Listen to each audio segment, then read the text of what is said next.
Hi, I'm Emily on Sailing Vessel Temptress, and today on Show Us Your Dinghy, we're looking at our very own 12-foot aluminum Lund. Man, I got a big dinghy, all I ever do is smile. Lord, I got a big dinghy, all I ever do is smile. Man who's got a big dinghy can go the extra mile. You know what I'm talking about. Tell us who you are, what boat you're on, and your sailing experience. Well, you probably all know already, but I'm Clark, Clark and Emily's Adventure here. I guess I've had a fair amount of sailing experience. I think I'd call myself one that's in the category of voyagers. I stopped counting ocean miles at about 20,000 miles. Now I just go sailing. I've sailed, my longest trip was from Seattle to Hawaii. That was 3,000 miles, just in the ocean. So yeah, I'd say I've been around a bit. I've been doing this about half time since 2000. So what kind of dinghy do you have? Well, we have this. This is a aluminum utility boat. It's not what most people have on their on their sailboat, but I think it works better. I'm not a fan of inflatables. I think they're too tender. I think you have to be too careful with them. And I don't feel they're boats. I feel they're rafts. And that has to do with how they corner and what they feel like in an ocean. So I've been using skiffs. This is the style that's called skiffs. I used to build my own. I built a couple of them. Then one cruise, I just was in a hurry and I wasn't going to go out for very long. So I just picked up an aluminum utility boat just to have. It's not as good as the ones I built, but they're so much easier. So that's what I've been using since. This is a Lund. It is of the heavier type. I've had the lighter type, and they're both great. The lighter one I had was a Lumacraft. I like those too. But this one weighs about 200 pounds, which isn't all that heavy, really. And how long is it? This is 12 feet long. This is the biggest size we can carry on our foredeck, so that's why we have this size. Okay, so how do we store it when we are cruising? Oh, yeah. Well, I would never tow a dinghy in the sea. It just slows the boat down too much, and there's just so much that can go wrong. The line can break right down, the boat can flip over. Just too much hassle. Temptress, being what she is with a counter stern, she would look silly with davits, but also that weight hanging over the back would affect her too badly because she doesn't have a lot of buoyancy in the ends like that. So we're lucky we have a flush foredeck, and we carry the dinghy right on the foredeck, right over top of the forward hatch. And it's really easy. We just lift it up with a halyard and set it on the deck, and off we go. Right. Can you plane with it? Yep, we can plane with it. This setup right now has a 20-horse Suzuki, and it's an interesting engine. It's fuel injected. You probably know from my other videos, I have no trouble fixing engines. But with carbureted engines, you're just fixing them all the time. It's just a pain. So I decided to try the Dragon I Don't Know. And I bought one of these for this trip. And I got to say, I'm absolutely delighted with it. At least up till now, we pull the rope and it starts. And it starts easily. I don't know if I'd get the 20 again. It's the same engine for their 10, their 15, and their 20 with a different computer program. I think the performance of the 15 and the 20 are basically the same. So I'd probably get a 15 if I got one again. But yeah, it planes. Okay, what do you love about this dinghy? Well, I love that it's a boat, not a raft. The floor has a curve to it. If this was an airplane, that would be called a dihedral. And when you go fast and turn, it's like a motorcycle. It banks into the turn. I could put a glass of water right here on the seat and go full speed and just turn the tiller right over, and that water would just stand, the water level would stay right in that glass. It would just sit there. That makes you feel really good in the dinghy. If you do that with an inflatable, you kind of have to hold on. You feel you're being pushed out of the boat. It's very uncomfortable to me. Also, I like how these handle waves and how they stay dry in waves. But I think the thing I like best about them is I just go tie up to barnacles and a bad dock and whatever. I don't care about nails sticking out. I don't worry about it being fragile and popping or the sun getting to it. It's got a long life. And a guy once told me two things. He said, this was when I was 27 and I first bought Temptress and I'm taking care of her varnish. And he came over and he said, you know, older a man gets, the whiter his boat gets. And what he's referring to is the more experience you get with your boat, you kind of give up on varnish and you paint things. Well, I found the longer people cruise, the more they go to a hard dinghy. And once they go to a hard dinghy, they never seem to go back to an inflatable. So that tells. What do you dislike about this boat? What's a reason a person might not like this style of dinghy? Well, to get a light aluminum boat, you have to get a riveted boat. They make welded ones, but they're very heavy. And a lot of people will say the rivets are no good because they leak eventually. The last boat we had was 50 years old. And a couple times I had rivets leak. But all you do is hold a hammer on one side and whack it on the other side, and you can just repair it that easy. But the rivets have another problem. Bays like this that are just terrible barnacle places. Eventually you have to scrape the bottom. And you have to scrape very carefully because your scraper could catch a rivet. It's a little bumpy on the outside. Other than that, it's pretty ideal dinghy, really. Tell us about the improvements you've made and the things you've added to the dinghy. Yep, done a lot to it to make it into what it needs to be. It was designed to take a couple guys out fishing on a lake, so there's some changes. Number one, and this is the big advantage of an inflatable, they're a big fender. So when they beat into the hull of the yacht, which they're going to do, they don't do any damage, just bounce off it. This stock would leave marks all over your boat because aluminum is almost like a graphite pencil. So immediately we put on these bumpers all around, and we put a bumper on the bow and on the back corners. There's a trick to this. You can buy fenders for boats. They're really expensive, and you can buy from the same companies fenders for docks. And the ones for docks are really cheap because, you know, they figure you're doing 300 feet of dock. Get a fender that goes up a bit before it goes down. That way if the boat comes up, the little boat comes up under something, like coming up under the yacht, it won't scratch it. And just screw them on.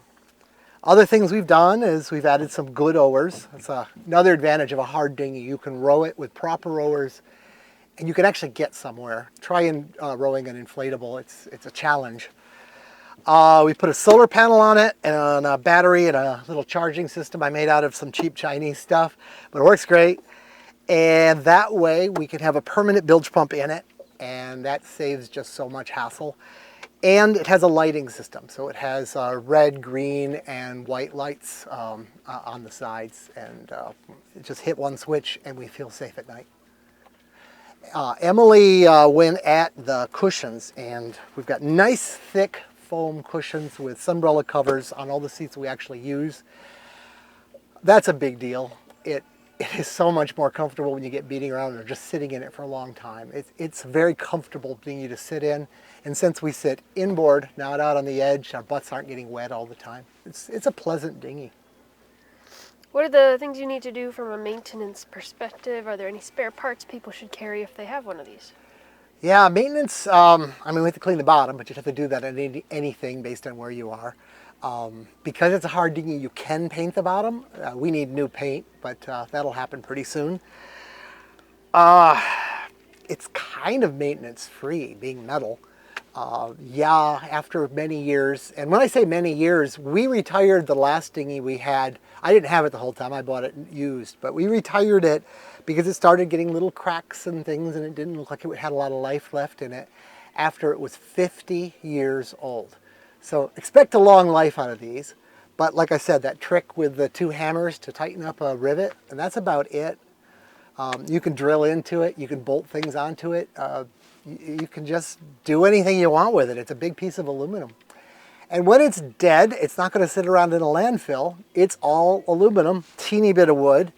It's going to become beer cans or something. It goes to the recycling center. It's got value intrinsically in it, which means it's not going to become a burden on the environment. There's a lot of places in the Caribbean we've seen where these old you know, if inflatable dinghies just become trash. Yeah, we know one place that there's like a pile of them. Just Yeah. Some people will strip the actual tubes off of them and rebuild from the hard bottom if it's a hard bottom, but those raft ones just become garbage, don't they? yeah. What's the range of this dinghy? Well, it has a gas motor, so the range is how much gas you carry. We carry 3 gallons. Using it here where we don't go terribly far, it's lasting more than a month on every 3 gallon. This is particularly miserly in its use of fuel, this fuel injected engine. I think 3 gallons would be like 30 miles. I really don't know because I've never just gone someplace with it. Sure. And I could grab a 6-gallon can. We have those on the boat. It certainly can handle the weight. It would get up and plane with every bit of gas we carry on here and the 2 of us. So if temp just went down on some reef somewhere and we had to go 50 miles to get back, I'm absolutely confident we could do it in this dinghy. And that brings up another thing. It's a boat. I was in Grenada and I showed up at a Thanksgiving dinner party and I came in my dinghy. I was 3 bays away. I had to go out into the full ocean in 8-foot seas, come around the windiest side of the island, come in and join the party. You came in your dinghy, you're up at wherever. Yeah, it's no big deal. I wouldn't have done that in an inflatable. I thought I would die. Yeah. And we've definitely gone out for gone 3 miles in one direction to go find a reef and then back to the boat in a place where it's too shallow to bring your boat to. Yeah, So yeah. From an exploring point of view, it opens up a lot of little caves and dives and things that you might not be able to get your boat to, or you might not feel comfortable bringing an inflatable to. Just you don't want it to pop. You know? Yeah. If you hit a rock or something, it's like, oh darn, it's scratched.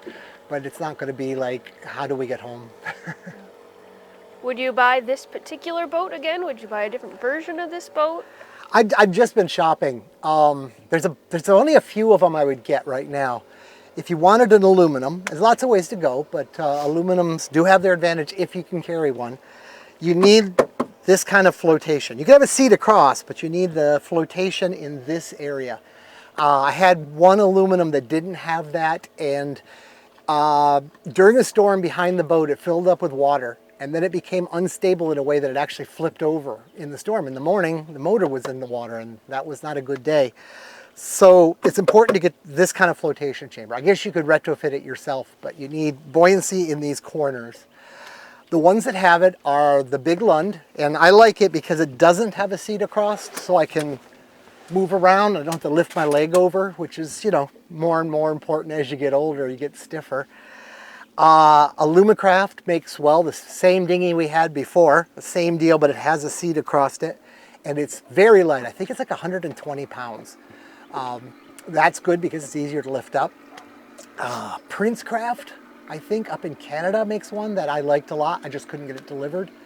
I decided on the Lund and I've been absolutely happy with it. I do like that it's heavier. We don't have a trouble with the lifting of it being heavier. Motor's plenty strong. And if the last one lasted 50 years, well, this one's going to outlive me. Emily wants me to talk about finances of it. It's expensive, but all dinghies are expensive. In fact, I think a good inflatable costs more than this. This was just a skosh over $3,000 for the dinghy. The motor was a skosh under $3,000, if I remember right. That sounds like a lot, but it is such an important part of this life. You travel maybe almost as many miles in your dinghy as you do in your yacht because you park the yacht somewhere and then use this every day. But this is your car, and you should think of it as such. If you have a substandard car that you're fighting with all the time, is it really worth it? For some people it will be. It's all about your individual budget. And you certainly can find a used dinghy that you can get for pennies and you can keep patching it.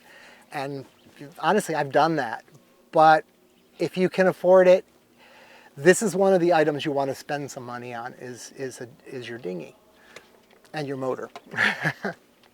Anything else you want to say about this particular dinghy or dinghies in general? We went with a hard dinghy. Most boats have an inflatable dinghy. And I've asked myself that, why? Because I truly believe a hard dinghy is better. Now there's some boats that don't have room and they deflate their dinghy and fold it up. But you can't do that with a hard bottom inflatable. You just can't fold it up. You never do. You inflate it when you get it, you top it off a lot, but you never deflate it. So I asked myself, why? These are smart people. Why do they have this dinghy? And I think I got an answer. I think it started with West Marine Catalog when it first started. They had the Avon Red Crest, and they sold it. It was a total fold-up dinghy. You couldn't put much of a motor on it, wouldn't plane. But they could sell it mail order, and they were a mail order company. They were the first one, and people bought a bunch of them because they were so, West Marine was so much cheaper than the local choices in buying boat stuff. I had a boat back then, and I know. I remember the catalog just being like, I don't know, 20 pages stapled together. It was nothing. Well, people started buying them, and West Marine saw that, so they started selling bigger, more substantial, the sport boats that could plane, that kind of a thing. And it kept going up. And people bought inflatables because other people had inflatables. I don't think there's a lot of thought involved because, God, hard dinghies have some real advantages. Now, I'm sure people can make a case for a hard dinghy having disadvantages. And I hear it all the time. Like I hear you can't get in if you go swimming. How do you get back in? Well, we throw a rope over the back and step in it and get up. We hold up here nice and high. It's so much easier than wallowing onto a raft. But, you know, to each his own. That's why we go sailing, to be independent and make our own choices. I'm Clark, and this is my Lund 12-foot aluminum dinghy. Hope you enjoyed the video. If you have questions or comments, leave them down below. And if there's a particular dinghy that you would like to see, let us know. Because we happen to live in a place with lots of people on lots of different dinghies. So we're happy to interview somebody to take a closer look at whatever model you would like to see. Thanks so much for watching. I'm Emily on Temptress. See you next time. Lord, I got a big dinghy. All I ever do is smile. Man who's got a big dinghy can go the extra mile. You know what I'm talking about.